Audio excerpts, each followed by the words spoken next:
evident that all men are created equal. And so, my fellow Americans, ask not what your country can do for you, ask what you can do for your country. America, America, America, fuck yeah, coming again to save the motherfucking day, yeah, America, fuck yeah, freedom is the only way, yeah, terrorists, your game is through, 'cause now you have to answer to America, fuck yeah, so lick my blood and suck on my balls, America, fuck yeah. UFC Freedom 250. Ilia Topuria versus Justin Gaethje. Ilia Topuria, 2 division champion. Topuria's looked untouchable over the last few years. Every time he steps into the octagon, he seems to answer another question. He's knocked out elite fighters, and the pressure comes from being champion, and continues to look like one of the most complete fighters in the sport. Justin Gaethje has built an entire career around dragging opponents into uncomfortable fights. He doesn't just test your skills, he tests your willingness to keep fighting. We've seen him hurt some of the best fighters in the world, and even when he's losing, he's always one shot away from changing everything. One man is trying to cement his legacy as the next superstar of the sport. The other is trying to remind everyone why he's one of the most feared men in the UFC. Alex Pereira versus Ciryl Gane.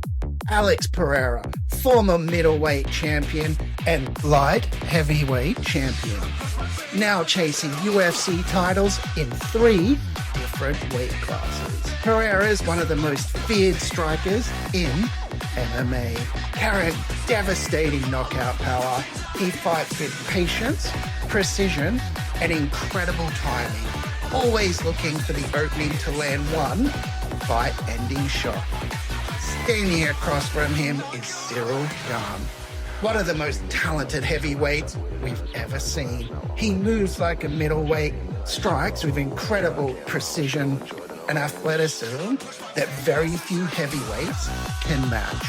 When he's at his best, he doesn't just beat opponents, he makes elite fighters look slow and one-dimensional. Can Pereira continue one of the most unbelievable runs we've seen inside the octagon? Or can Gane remind everyone why he's being considered one of the best heavyweights on the planet? There's some great fights on this card, so come along with me and my Husky as we break it all down.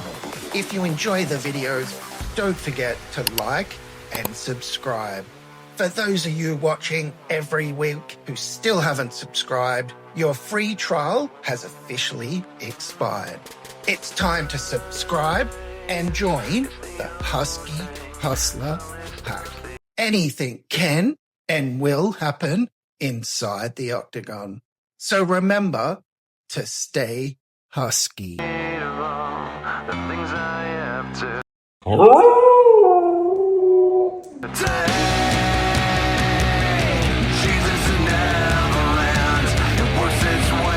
Let's get into it. And kicking off the card in the featherweight division, we have Diego Lopes taking on Steve Garcia. For Lopes, the path to victory is using his versatility. He can strike aggressively, attack submissions from seemingly anywhere, and thrive in chaotic scrambles. If Garcia starts overcommitting during exchanges, Lopes has the ability to capitalize immediately and turn those moments into fight-ending opportunities. For Garcia, this fight is about trusting his power and forcing a pace that tests Lopes. Garcia is the type of fighter who can completely change the direction of a fight with one clean shot. And if he can keep the fight standing for extended periods, he's absolutely got a chance. I think both men have big moments, but Lopes has more ways to win, and eventually he finds an opening. Give me Diego Lopes by submission. From lashing out at you, you want to get under my skin and call yourself a friend. Next on the card, in the middleweight division, we have Bo Nickal taking on Kyle Daukaus. For Nickal, the object is straightforward. Close the distance, get the fight where he's the strongest, and start imposing his grappling. Once he gets momentum in those positions, he's extremely difficult to stop.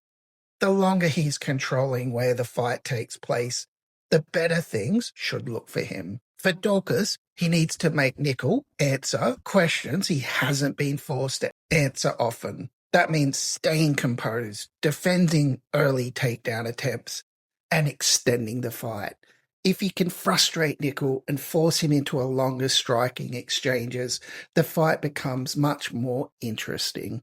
I think Daukaus is tough enough to have moments, but Nickal eventually gets the fight where he wants it.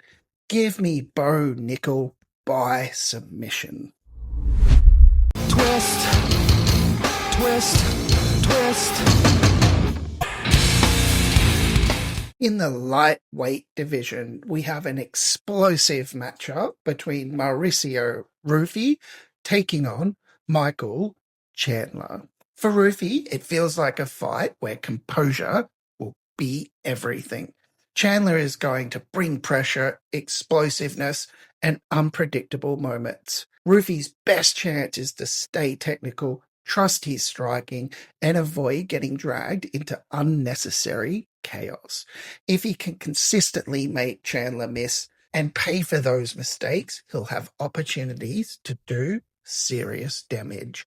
For Chandler, he needs to turn this into a dogfight. He has to pressure Ruffy, threaten with his wrestling, and force him to react rather than think. Chandler's at his best when opponents get caught up in pace and intensity he creates. I think Chandler has some success early, but Ruffy's sharp striking eventually catches up with him. Give me Mauricio Ruffy by knockout.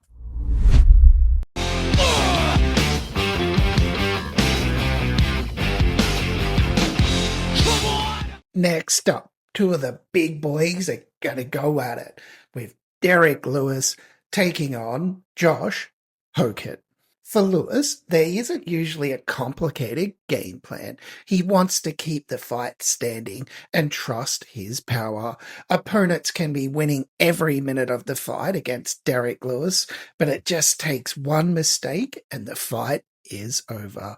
That's what makes him so dangerous, even this late in his career.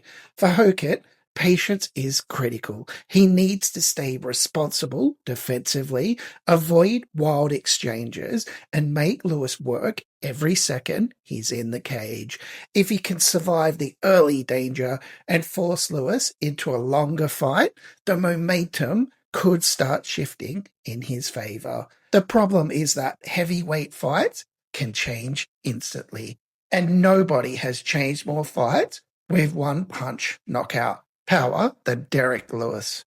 However, I see Hokit weathering the storm, and he's going to find a shot early.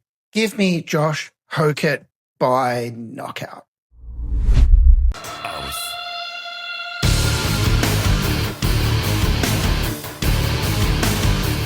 In the bantamweight division, Sean O'Malley versus Aiemann Zahabi. For O'Malley, this fight is about controlling distance. When he's able to fight long, dictate the range, he's incredibly difficult to deal with. He'll want to use his movement, pick his shots carefully, and gradually build momentum as the fight progresses. If Zahabi starts chasing O'Malley, he could find openings for some big counters. Zahabi, he can't allow O'Malley to get comfortable. He needs to stay busy, close the distance, and force exchanges where O'Malley has less room to operate. The more he can mix things up and keep O'Malley thinking rather than flowing, the more opportunities he'll create for himself. I expect Zahabi to have success in spots, but O'Malley's striking should be the difference over 3 rounds. Give me Sean O'Malley by decision.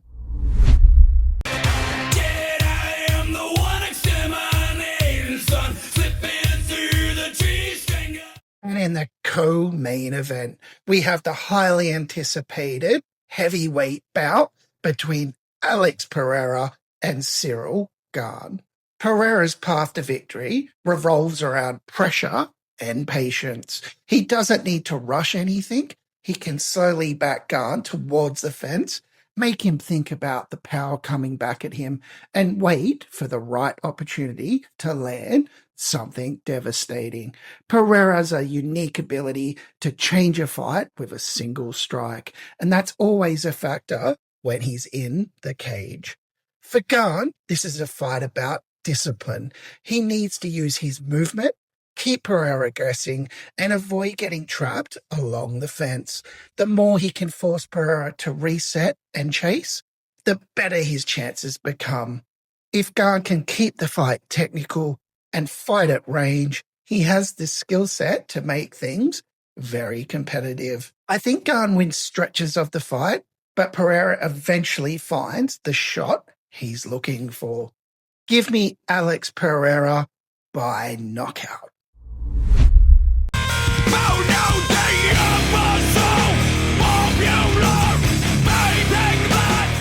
And in the main event of the lightweight division, we have the fight that everyone's been waiting for. Ilia Topuria taking on Justin Gaethje. For Topuria, the key is making Gaethje pay for every single mistake. Gaethje is always dangerous when he's marching forward, but that aggression creates openings. Topuria wants to stay composed, let Gaethje come to him at times, and fire back with the cleaner, more precise shots. If he can hurt Gaethje early, he'll have opportunities to pile on the pressure and force a finish. For Gaethje, this fight has to be fought on his terms. He needs to make Topuria uncomfortable from the opening bell, attack the legs, force ugly exchanges, and drag him into deep water. Gaethje has built a career on breaking opponents both mentally and physically. And if he can turn this into a war rather than a technical striking match, his chances increase dramatically. I think Gaethje has moments, but Topuria's accuracy and composure eventually shine through. Give me Ilia Topuria by knockout.